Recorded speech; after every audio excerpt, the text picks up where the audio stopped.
നമസ്കാരം. ടാൻഡം PSCയിലേക്ക് ഒരിക്കൽ കൂടി എല്ലാവർക്കും സ്വാഗതം.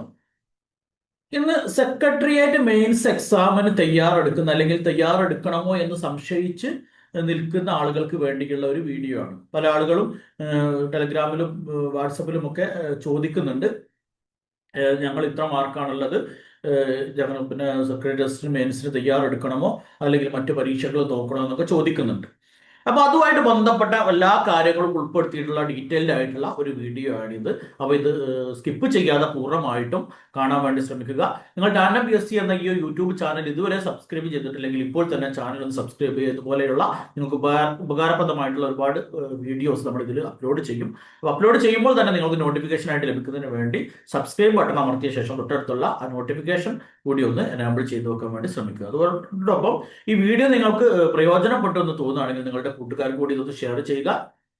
നിങ്ങളുടെ പ്രോത്സാഹനമാണ് കൂടുതൽ കൂടുതൽ വീഡിയോസ് ചെയ്യാൻ ഉള്ള പ്രചോദനം എന്ന് പറയുന്നത്. അപ്പൊ നമുക്ക് നേരെ വീഡിയോയിലേക്ക് പോവാം. നമുക്കറിയാം, ഫസ്റ്റ് ഫേസ് എക്സാം കഴിഞ്ഞു. ഡിഗ്രി പ്രിലിംസിന്റെ നല്ല സ്റ്റാൻഡേർഡ് എക്സാം തന്നെയായിരുന്നു. വളരെ കുറഞ്ഞ മാർക്കാണ് കൂടുതൽ ആളുകൾക്കും ഒരു 40 to 50 റേഞ്ചിലാണ് ഒരു ആവറേജ് സ്റ്റുഡൻസിനൊക്കെ സ്കോർ ചെയ്യാൻ വേണ്ടി പറ്റിയത്. അപ്പോൾ പലരും സംശയത്തിലാണ് ഇനി മെയിൻസിന് പ്രിപ്പയർ ചെയ്യണോ വേണ്ടേ എന്നുള്ളത്. അപ്പോൾ ഒരു കാര്യം ഞാൻ പറയുന്നത്, നിങ്ങൾ എല്ലാവർക്കും മെയിൻസ് എക്സാമിന് വേണ്ടി പ്രിപ്പയർ ചെയ്യാം. 45 മാർക്ക് ആൻഡ് എബോവ് കിട്ടിയ ആളുകൾക്ക് ഉറപ്പായിട്ടും നിങ്ങൾക്ക് സെക്രട്ടേറിയറ്റിന്റെ കാര്യമാണ് ഞാൻ പറഞ്ഞത്. SI ആകുമ്പോൾ കുറച്ചുകൂടിയൊക്കെ കട്ട് ഓഫ് താഴും. അപ്പൊ ഈ 45 ആൻഡ് എബോവ് കിട്ടിയ ആളുകൾക്ക് ഉറപ്പായിട്ടും പിന്നെ ഏകദേശം നമ്മൾ പിന്നെ സാധ്യതാ ലിസ്റ്റിൽ വരും എന്ന് തന്നെയാണ് പ്രതീക്ഷിക്കുന്നത്. ചെറിയ മാർക്കുകളൊക്കെ 1-2 മാർക്ക് അങ്ങോട്ടോ വ്യത്യാസം വന്നേക്കാം. ഇനി ആ 45 കിട്ടാത്ത ആളുകൾക്കും ഈ മെയിൻസ് എക്സാമിന് വേണ്ടി പഠിച്ചു തുടങ്ങാം. ഞാൻ പറയുന്നത്, ഇതിന്റെ സിലബസ് നമുക്കൊന്ന് ശ്രദ്ധിക്കുമ്പോൾ ഒന്ന് അനലൈസ് ചെയ്യുമ്പോൾ നമുക്ക് മനസ്സിലാകും ഏതാണ് ഇപ്പൊ പഠിക്കാൻ മാറ്റി വെക്കേണ്ടത്, അവസാനത്തേക്ക് നമുക്ക് കിട്ടുമെന്ന് ഉറപ്പുണ്ടായിട്ട് പഠിക്കേണ്ട സിലബസ് ഭാഗം ഏതാണ് എന്നുള്ളതൊക്കെ ഡീറ്റെയിൽഡ് ആയിട്ട് ഞാൻ പറഞ്ഞു തരാം. അപ്പൊ നിങ്ങൾക്ക് മനസ്സിലാവും. അതുകൊണ്ട് തന്നെ ഞാൻ നേരത്തെ പറഞ്ഞതുപോലെ ഈ ഒരു വീഡിയോ പൂർണ്ണമായിട്ടും സ്കിപ്പ് ചെയ്യാതെ കാണാൻ വേണ്ടി ശ്രമിക്കുക. അപ്പൊ നമുക്കറിയാം, 2 പേപ്പർ ആയിട്ടാണ് സെക്രട്ടേറിയറ്റ് അസിസ്റ്റൻസിന്റെ മെയിൻസ് എക്സാം ഉള്ളത്. ഇതിന്റെ ഇത് വന്നു കഴിഞ്ഞാൽ ലിസ്റ്റ് വന്നതിന് ശേഷം പഠിക്കാൻ സമയം ഉണ്ടാകില്ല, ഒരു മാസമൊക്കെ ഉണ്ടാകുള്ളൂ. അതുകൊണ്ട് തന്നെ ഇപ്പോഴേ പഠിച്ചു തുടങ്ങിയാലേ നമുക്ക് ആ മെയിൻസ് ക്രാക്ക് ചെയ്യാൻ വേണ്ടി പറ്റുള്ളൂ. അതുകൊണ്ട് നിങ്ങൾ ശ്രദ്ധിക്കേണ്ട കാര്യം, 2 പേപ്പർ ആയിട്ടാണ് എക്സാം നടക്കുന്നത്. ഒന്ന് പേപ്പർ 1, പേപ്പർ 2. പേപ്പർ 1നെ സംബന്ധിച്ചിടത്തോളം നിങ്ങൾക്ക് അതിൽ പുതുതായിട്ട് ഒന്നും പഠിക്കാനുണ്ടാകില്ല. നിങ്ങൾ പ്രിലിംസിന് പഠിച്ചത് തന്നെ ഒന്ന് പൊടി തട്ടി എടുക്കാൻ മാത്രമേ ഉണ്ടാവുള്ളൂ, ഒന്ന് റിവൈസ് ചെയ്യാൻ മാത്രമേ ഉണ്ടാവുള്ളൂ. ആ സിലബസ് ജസ്റ്റ് നമുക്ക് നോക്കാം. ഒന്ന് ഹിസ്റ്ററി ഉണ്ട്, പ്രിലിംസിലുള്ള അതേ സിലബസ് തന്നെയാണ്. ഹിസ്റ്ററിയുടെ സിലബസ് 7 മാർക്കാണ് ഇവിടെ ഉള്ളത്. ജോഗ്രഫിക്ക് 7 മാർക്ക് ഉണ്ട്, പ്രിലിംസിന്റെ അതേ സിലബസ് തന്നെയാണ്. എക്കണോമിക്സിനും 7 മാർക്ക് ഉണ്ട്. സത്യം പറഞ്ഞാൽ എക്കണോമിക്സ് ആണ് കുറച്ചുകൂടി ഇതിൽ കൂടുതൽ വരുന്നത്. 7 മാർക്ക് പ്രിലിംസിലും ഉണ്ട്, പേപ്പർ 1ലും ഉണ്ട്, പേപ്പർ 2വിലും പിന്നെ എക്കണോമിക്സിന്റെ ഭാഗം വരുന്നുണ്ട്. നമുക്ക് അവിടെ ഡിസ്കസ് ചെയ്യാം. അപ്പൊ എക്കണോമിക്സിന് 7 മാർക്ക് ഉണ്ട്, ലൈഫ് സയൻസ് ആൻഡ് പബ്ലിക് ഹെൽത്തിന് 7 മാർക്ക് ഉണ്ട്, ഫിസിക്സിന് 7 മാർക്ക് ഉണ്ട്, കെമിസ്ട്രിക്ക് 7 മാർക്ക് ഉണ്ട്, ആർട്സ് ആൻഡ് ലിറ്ററേച്ചറിന് 8 മാർക്ക് ഉണ്ട്, സ്പോർട്സിന് 3 മാർക്ക്, ബേസിക് കമ്പ്യൂട്ടറിന് 6 mark, simple arithmetic and mental എബിലിറ്റിക്ക് 15 മാർക്ക്, ഇംഗ്ലീഷിന് 13 മാർക്ക്, മലയാളത്തിന് 13. അപ്പൊ ഈ പറഞ്ഞ 100 മാർക്കിനുമുള്ള സിലബസ് പൂർണ്ണമായിട്ടും എല്ലാ പരീക്ഷകൾക്കും, ഇനി വരാൻ പോകുന്ന ഡിഗ്രി എക്സാമിനും നമ്മളിപ്പോൾ കഴിഞ്ഞിട്ടുള്ള പ്രിലിംസിനും 10th മെയിൻസിനും എല്ലാ എക്സാമിനും ഉള്ള കോമൺ ആയിട്ടുള്ള സിലബസ് ആണ് ഈ പറയുന്ന 100 മാർക്കിനുള്ള സിലബസ്. അതുകൊണ്ട് തന്നെ ഇതിനി പഠിക്കാത്ത ഭാഗം ഏതെങ്കിലും ഉണ്ടെങ്കിൽ അതൊന്ന് റിവൈസ് ചെയ്തിട്ട്, അല്ലെങ്കിൽ പഠിച്ചത് റിവൈസ് ചെയ്തിട്ട് പഠിക്കാത്തത് പഠിച്ചിട്ട് ഈ ഭാഗം ആദ്യം നിങ്ങൾക്ക് ചെയ്യാം. അതോടൊപ്പം തന്നെ ഇത് മാത്രം പോരാ, ഇതോടൊപ്പം തന്നെ പേപ്പർ 2ലേക്കും നമ്മളൊന്ന് കണ്ണോടിച്ചു കഴിഞ്ഞാൽ ആ ഭാഗത്തും ഒരുപാട് എല്ലാ പരീക്ഷകൾക്കും വരുന്ന സിലബസ് ഉണ്ട്. സ്പെഷ്യൽ ടോപ്പിക് എന്ന് പറയുന്നുണ്ടെങ്കിൽ കൂടി സ്പെഷ്യൽ ടോപ്പിക് അല്ലാത്ത ഒരുപാട് ഭാഗങ്ങൾ അതിലുണ്ട്. അത് നമുക്കൊന്ന് നോക്കാം.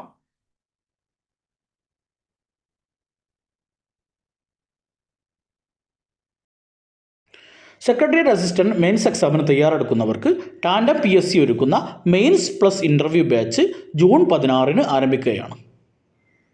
Special topic general knowledge, general science, maths and mental ability, current affairs തുടങ്ങി പ്രധാനപ്പെട്ട എല്ലാ ഭാഗങ്ങളും കവർ ചെയ്യുന്ന രീതിയിലുള്ള മൊഡ്യൂളാണ് നമ്മൾ തയ്യാറാക്കിയിട്ടുള്ളത്.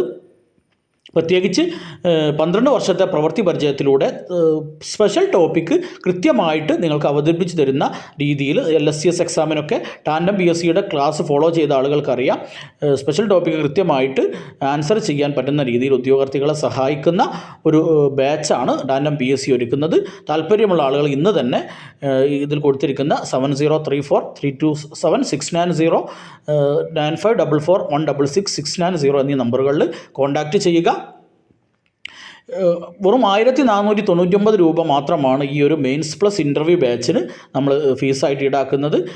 ജൂൺ 7 വരെ ജോയിൻ ചെയ്യുന്ന ആളുകൾക്ക് ബക്രീദ് ഓഫറായിട്ട് 10% കിഴിവുണ്ട്. അപ്പോൾ ഇന്ന് തന്നെ ജോയിൻ ചെയ്യുക. ഇതാണ് പേപ്പർ 2ന്റെ സിലബസ്. ഇത് മൊഡ്യൂളുകളായിട്ടാണ് കൊടുത്തിട്ടുള്ളത്. ഇത് 1ഉം 2ഉം മൊഡ്യൂളുകൾ പ്രിൻസിപ്പിൾസ് ഓഫ് അഡ്മിനിസ്ട്രേഷൻ ആണ് മാനേജ്മെന്റുമായിട്ട് ബന്ധപ്പെട്ടത്. ഈ ഭാഗത്ത് ഏറെക്കുറെയൊക്കെ ഒരു സ്പെഷ്യൽ ടോപ്പിക് എന്ന് പറയാം. ചെറിയ 1-2 കാര്യങ്ങളൊക്കെ നോൺ പ്രോഫിറ്റ് പ്രിൻസിപ്പിൾ ചില കാര്യങ്ങൾ മാത്രം എല്ലാ എക്സാമിനും വരുന്നതുണ്ട്. വളരെ കുറച്ചേ ഉള്ളൂ. അതുകൊണ്ട് തന്നെ അതുകുറിച്ച് നിങ്ങൾ ഈ ഒരു ഉറപ്പില്ലാത്ത ആളുകൾ ഈ ഒരു ഭാഗം, ഈ അഡ്മിനിസ്ട്രേഷൻ എന്ന് പറയുന്ന ഒരു 20 മാർക്കിന്റെ ഭാഗം തൽക്കാലം നമുക്ക് മാറ്റി വെക്കാം. അത് അവസാനമായിട്ട് നമുക്ക് പഠിക്കാം. ഇപ്പൊ തൽക്കാലം ഈ ഒരു പേപ്പർ 1 മൊഡ്യൂൾ 1 ആൻഡ് 2 അത് അഡ്മിനിസ്ട്രേഷനുമായിട്ട് ബന്ധപ്പെട്ട, കാരണം ആ ഭാഗത്ത് അത് ഒരുപാടൊന്നും പഠിക്കാനില്ല. നിങ്ങൾക്ക് ലിസ്റ്റ് വന്നതിന് ശേഷം പഠിക്കാൻ സമയം ഉണ്ടാകും. ആ രീതിയിൽ വേണമെങ്കിൽ മാറ്റി വെക്കാം. ഉറപ്പില്ലാത്ത ആളുകൾക്കാണ് ഞാൻ പറഞ്ഞത്.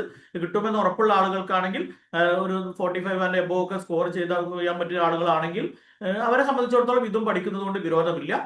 കിട്ടുമെന്ന് ഉറപ്പില്ലാത്ത ആളുകൾക്ക് തൽക്കാലം ഇത് മാറ്റിവെക്കാം.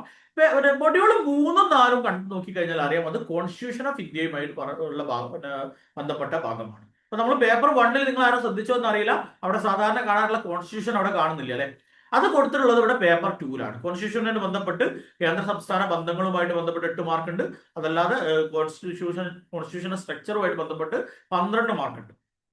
ഈ 20 മാർക്കും ഒരു സംശയം വേണ്ട, നിങ്ങൾക്ക് പഠിക്കാം. കാരണം എല്ലാ പരീക്ഷകൾക്കും വരുന്ന ഭാഗങ്ങൾ തന്നെയാണ് ഇതിലുള്ളത്. ഇതിൽ പുതുതായിട്ട് ഒന്നുമില്ല. അതുകൊണ്ട് തന്നെ നിങ്ങൾക്കിത് പഠിക്കാം. പിന്നെ കേരള മോഡൽ ഡെവലപ്മെന്റ് ആണ്, എക്കോണമി ആൻഡ് ഡെവലപ്മെന്റ് ആണ് മൊഡ്യൂൾ 5ഉം 6ഉം വരുന്നത്. ഇതും ഞാൻ നേരത്തെ പറഞ്ഞതുപോലെ എല്ലാ പരീക്ഷകൾക്കും ഈ ഭാഗത്ത് നിന്ന് ചോദ്യം വരാറുണ്ട്. Kerala economy since the formation of the state, സംസ്ഥാനം രൂപീകരിച്ച മുതലുള്ള സംസ്ഥാനം 1-2 ചോദ്യങ്ങളൊക്കെ ആ ഭാഗത്ത് വരാറുണ്ട്. ഇപ്പൊ tax and non tax revenue ഇതിൽ വരുന്ന ഒരു ടോപ്പിക്കാണ്. നമുക്കറിയാം ഈ പ്രിലിംസ് ഫസ്റ്റ് സ്റ്റേജിൽ പോലും ആ ഭാഗത്ത് ചോദ്യം വന്നിട്ടുണ്ട് അല്ലെ. ടാക്സ് ആൻഡ് നോൺ ടാക്സ് റവന്യൂവുമായിട്ട് ബന്ധപ്പെട്ട് ചോദ്യം വന്നിട്ടുണ്ട്. അപ്പോൾ അതും പിന്നെ എല്ലാ പരീക്ഷയ്ക്കും ഉള്ളതാണ്. പബ്ലിക് എക്സ്പെൻഡിച്ചർ, ഡീസെൻട്രലൈസ്ഡ് പ്ലാനിങ് നമ്മുടെ LSCSന്റെ സിലബസിൽ ഉണ്ടായിരുന്നു, ഇതിലും ഉണ്ട്. അതുപോലെ അപ്പൊ ഇനിയുള്ള പരീക്ഷകൾക്കും ആ ഭാഗത്ത് ചോദ്യങ്ങൾ പ്രതീക്ഷിക്കാം. അതും നമുക്ക് പഠിക്കുന്നത് കൊണ്ട് കുഴപ്പമില്ല. പിന്നെ ഡെവലപ്മെന്റ് പ്രോഗ്രാംസ്, പിന്നെ കാർഷിക വിളകളുണ്ട്, land use pattern, land reforms ഉണ്ട്. ഇതൊക്കെ എല്ലാ ഭാഗത്തും എല്ലാ പരീക്ഷകൾക്കും ചോദ്യം വരാറുള്ള ഭാഗങ്ങൾ തന്നെയാണ്. അതേപോലെ കേരള മോഡൽ ഡെവലപ്മെന്റ് മറ്റൊരു മൊഡ്യൂൾ 15 മാർക്കിൻ്റെത്, അവിടെയും പിന്നെ പറയുന്ന evolution, significance, features, adult literacy, life expectancy തുടങ്ങിയ ആ ഭാഗത്ത് നിന്നും പല പരീക്ഷകൾക്ക് ചോദ്യം വരാറുണ്ട്. അതുകൊണ്ട് തന്നെ ആ ഭാഗവും നിങ്ങൾ പഠിക്കുന്നത് കൊണ്ട് നഷ്ടമുണ്ടാവില്ല. പിന്നെ മറ്റൊരു ഭാഗമാണ് എൻവയോൺമെന്റ്, ക്ലൈമറ്റ്, ഡിസാസ്റ്റർ മാനേജ്മെന്റ്. ഇതിന്റെ മൊഡ്യൂൾ 7 നോക്കുകയാണെങ്കിൽ ഇതിൽ കൂടുതലും ബയോഡൈവേഴ്സിറ്റി, ഫോറസ്റ്റ്, ഡെസേർട്ട്, അതേപോലെ നാഷണൽ ഓർഗനൈസേഷൻസ് ഫോർ എൻവയോൺമെന്റൽ പ്രൊട്ടക്ഷൻ, അതേപോലെ wildlife sanctuaries, national parks, biosphere reserves in Kerala, global എൻവയോൺമെന്റൽ ഇഷ്യൂസ്, ഗ്ലോബൽ വാർമിംഗ് തുടങ്ങി എല്ലാ പരീക്ഷകൾക്കും വരുന്ന സിലബസ് ഭാഗം തന്നെയാണ് ഈ എൻവയോൺമെന്റ് ആൻഡ് ക്ലൈമാറ്റിന്റെ മൊഡ്യൂൾ 7ൽ വരുന്നത്. അപ്പൊ അതും നിങ്ങൾക്ക് പഠിച്ചത് കൊണ്ട് പ്രത്യേകിച്ച് നഷ്ടമൊന്നുമില്ല. സെക്രട്ടേറിയറ്റ് മെയിൻസിൽ വന്നിട്ടില്ലെങ്കിൽ കൂടി നിങ്ങൾക്ക് ഇത് മറ്റു പരീക്ഷകൾക്ക് ഉപകരിക്കുന്ന ഭാഗമാണ്. അപ്പൊ അതും നിങ്ങൾക്ക് ഇപ്പോൾ പഠിച്ചു തുടങ്ങാം. പിന്നെ മൊഡ്യൂൾ 8ലേക്ക് വന്നു കഴിഞ്ഞാൽ ഡിസാസ്റ്റർ മാനേജ്മെന്റുമായിട്ട് ബന്ധപ്പെട്ട കാര്യങ്ങളാണ് അവിടെ വരുന്നത്. ഈ ഭാഗത്തുനിന്നും കറണ്ട് അഫയേഴ്സിന്റെ ഭാഗത്തായിട്ടും അല്ലാതെയും കേരള ഭരണരംഗം എന്നുള്ള ഭാഗത്തുനിന്നായിട്ടും ഒക്കെ ചോദ്യങ്ങൾ 1-2 ചോദ്യങ്ങളൊക്കെ ആ ഭാഗത്തുനിന്ന് വരാറുണ്ട്.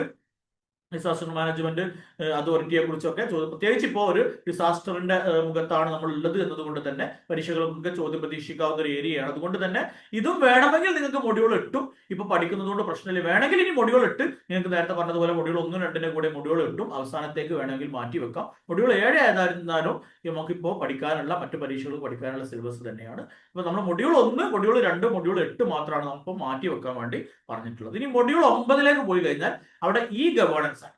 ഈ ഗവേണൻസ് എന്ന് പറഞ്ഞു കഴിഞ്ഞാൽ നമുക്കറിയാം എല്ലാ പരീക്ഷകൾക്കും ഈ ഭാഗത്ത് നിന്ന് ചോദ്യം വരാറുണ്ട്. എല്ലാ പരീക്ഷകൾക്കും പ്രീലിംസ് എക്സാമിനടക്കം ചോദ്യം വരാറുണ്ട്. അതേപോലെ 10th മെയിൻസിനടക്കം ചോദ്യം വന്നിട്ടുള്ള ഒരു ഏരിയയാണ് ഈ ഗവേണൻസ് എന്ന് പറയുന്നത്. എല്ലാ പരീക്ഷകൾക്കുമുള്ള ഈ ഗവേണൻസിന്റെ സിലബസ് തന്നെയാണ് ഇവിടെ വന്നിട്ടുള്ളത്. ഇതിൽ പ്രത്യേകിച്ച് IT ആക്ട് ഉണ്ട്. അത് എല്ലാ പരീക്ഷകൾക്കും നമ്മൾ ബേസിക് കമ്പ്യൂട്ടറിന്റെ ഭാഗത്ത് പോലും എടുത്തു പറയുന്ന ഒരു ടോപ്പിക്കാണ് IT ആക്ട്. പിന്നെ ഈ ഗവേണൻസുമായി ബന്ധപ്പെട്ട ബാക്കിയുള്ള ഭാഗങ്ങളിൽ നിന്നൊക്കെ ഏത് പരീക്ഷയ്ക്കും ചോദ്യം വരും. പിന്നെയും management information system, decision support system, expert system തുടങ്ങിയ കുറച്ച് ഭാഗങ്ങൾ മാത്രമാണ് കുറച്ചുകൂടി ഒരു ഇതിലൊരു സ്പെഷ്യൽ എന്ന് പറയാൻ പറ്റുന്നത്. ബാക്കിയുള്ളതൊക്കെ ചോദ്യങ്ങൾ വരാറുള്ള ഏരിയയാണ്. അപ്പൊ ഞാൻ പറഞ്ഞു വന്നത് ഇത്രയാണ് സിലബസിൽ ഉള്ളത്. അപ്പൊ പറഞ്ഞു വന്നത് ഒരു 3 മൊഡ്യൂൾ ഒഴിച്ച് ബാക്കി എല്ലാ ഭാഗവും എല്ലാ എക്സാമിനും ഉപകരിക്കുന്ന ടോപ്പിക് തന്നെയാണ്. അതുകൊണ്ട് തന്നെ നിങ്ങൾക്ക് ഇപ്പൊ പഠിച്ചു തുടങ്ങുന്നത് കൊണ്ട് ഒരു വിരോധവുമില്ല. ഈ 3 മൊഡ്യൂൾ മാത്രം മാറ്റി വെക്കുകയാണെങ്കിൽ, സംശയമുള്ള ആളുകൾക്ക് ഈ 3 മൊഡ്യൂൾ മാത്രം മാറ്റി വെക്കുകയാണെങ്കിൽ അത് മാത്രമേ നമുക്ക് റിസൾട്ട് വന്നതിന് ശേഷം പഠിക്കാനുണ്ടാവുള്ളൂ. അതുകൊണ്ട് നിങ്ങൾ കൃത്യമായിട്ട് പഠിക്കുകയാണെങ്കിൽ നമുക്കറിയാം നല്ലൊരു കോമ്പറ്റീഷൻ എക്സാം ആണ് വരാൻ പോകുന്നത്. നിങ്ങൾ കൃത്യമായിട്ട് ഇപ്പോൾ തന്നെ തയ്യാറെടുത്ത് പഠിക്കാൻ റെഡി ആണെങ്കിൽ, പ്രത്യേകിച്ച് ഈ ഒരു സ്പെഷ്യൽ ടോപ്പിക്കിന്റെ ഭാഗമൊക്കെ കേരള മോഡൽ ഡെവലപ്മെന്റുമായിട്ട് ബന്ധപ്പെട്ട, ഈ ഗവേണൻസുമായിട്ട് ബന്ധപ്പെട്ട, അതേപോലെ ഡിസാസ്റ്റർ മാനേജ്മെന്റുമായിട്ട് ബന്ധപ്പെട്ട കാര്യങ്ങളൊക്കെ കുറച്ചുകൂടി ഡൊമൈൻ എക്സ്പേർട്ട് ആയിട്ടുള്ള ആളുകൾ എടുത്തു നിന്ന് തന്നെ പഠിക്കാൻ വേണ്ടി ശ്രമിക്കുക. ടാൻഡം PSC തന്നെ നിങ്ങൾ വരണമെന്നൊന്നും ഞാൻ പറയുന്നില്ല. നിങ്ങൾക്ക് വിശ്വസനീയമായ ഒരു സോഴ്സിൽ നിന്ന് എന്താ പറയാ, ഇതൊക്കെ കൃത്യമായിട്ട് നിങ്ങൾക്ക് വിശദീകരിച്ച് തരാൻ പറ്റുന്ന ഒരു സോഴ്സിൽ നിന്ന് തന്നെ നിങ്ങൾ പഠിക്കാൻ വേണ്ടി ശ്രമിക്കുമെങ്കിൽ നിങ്ങൾക്ക് നല്ല രീതിയിൽ മാർക്ക് സ്കോർ ചെയ്യാൻ പറ്റും. പ്രത്യേകിച്ച് കേരള മോഡൽ ഡെവലപ്മെന്റുമായിട്ട് ബന്ധപ്പെട്ട ഈ പ്രോഗ്രാമുകളൊക്കെ പിന്നെ കൃത്യമായിട്ട് ഒരു പാഠപുസ്തകത്തിൽ നിന്ന് അല്ലെങ്കിൽ ഒരു വെബ്സൈറ്റിൽ നിന്ന് നിങ്ങൾക്ക് പഠിച്ചെടുക്കാൻ പറ്റുന്ന കാര്യമല്ല. അത് ആപ്ലിക്കേഷൻ ലെവലിൽ നമുക്ക് LSTS എക്സാം എഴുതിയ ആളുകളാണെങ്കിൽ അറിയാം, അതിലൊക്കെ ചോദ്യങ്ങൾ വന്നിട്ടുള്ളത് ആപ്ലിക്കേഷൻ ലെവലിൽ നിന്നാണ്. അത്തരം ആളുകളായിരിക്കും ചോദ്യം ഇടുക. ഇതൊക്കെ ഇംപ്ലിമെന്റ് ചെയ്യുന്ന ആളുകളൊക്കെ ആയിരിക്കും ഈ ക്വസ്റ്റ്യൻ ഉണ്ടാക്കുക. അപ്പോൾ അത്രയും ആയത്തിൽ അതിന്റെ ആപ്ലിക്കേഷൻ ലെവലിൽ ചോദ്യങ്ങൾ ചോദിക്കുക. അപ്പോൾ ഉത്തരം കൃത്യമായിട്ട് എഴുതാൻ കഴിയണമെങ്കിൽ കൃത്യമായിട്ട് അത് വിശദീകരിച്ച് തരാൻ പറ്റുന്ന ആളുകളുടെ അടുത്ത് നിന്ന് തന്നെ പഠിക്കാൻ വേണ്ടി ശ്രമിക്കുക. LSTS എക്സാമിന് ഒരുപാട് പേര് ഒരുപാട് പണമൊക്കെ ചെലവാക്കി പഠനം നടത്തിയിട്ട് ഒരു ഉപകാരവും ഇല്ലാത്ത സ്പെഷ്യൽ ടോപ്പിക്കിന് വേണ്ടി ഒരുപാട് പഠിച്ചിട്ടൊരു കാര്യമില്ലാത്ത സാഹചര്യമൊക്കെ വന്നിട്ടുണ്ട്. ആ തെറ്റ് നിങ്ങളിപ്പോൾ ആവർത്തിക്കരുത്. അപ്പോൾ കൃത്യമായിട്ട് നിങ്ങൾ കാര്യം മനസ്സിലാക്കിക്കൊണ്ട് പഠിക്കാൻ വേണ്ടി ശ്രമിക്കുക. നിങ്ങൾക്ക് എല്ലാ വിജയാശംസകളും നേർന്നുകൊണ്ട് മറ്റൊരു അടിപൊളി വീഡിയോയുമായിട്ട് വീണ്ടും കാണുന്നത് വരെ ഗുഡ് ബൈ.